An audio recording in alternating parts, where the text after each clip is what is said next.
ఈ నెల 26, 27, 28 తేదీల్లో తిరుపతి నగరంలో ఏఐటీసీ 18వ రాష్ట్ర మహాసభలు జరుగుతూ ఉన్నాయి.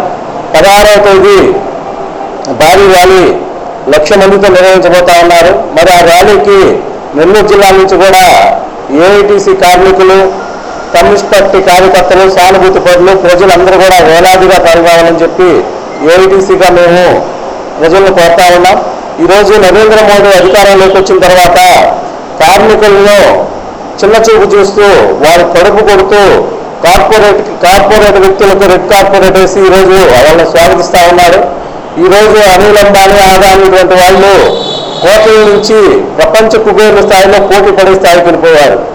కానీ కార్మికుడు మాత్రం కనీస వేతనం అందక రోజువారీ తిండికి కూడా ఈరోజు అవసరం పడే పరిస్థితి కనిపిస్తూ ఉంది.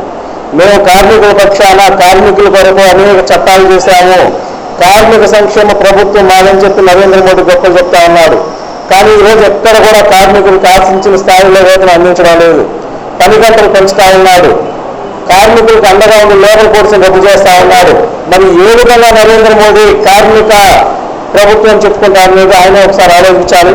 అదేవిధంగా రాష్ట్రంలో ఉన్నటువంటి కూటమి ప్రభుత్వం నరేంద్ర మోడీ ఎవరికైతే చెప్తున్నారో వాళ్ళందరికీ కూడా ఎటువంటి షరతులు లేకుండా ఈ రాష్ట్రంలో స్వేచ్ఛగా ఎటువంటి వాళ్ళకి అడ్డగోలుగా మరి భూములు అప్పగిస్తా ఉన్నారు, ఫ్యాక్టరీలకు అనుమతిస్తా ఉన్నారు. ఇది సరైన విధానం కాదు.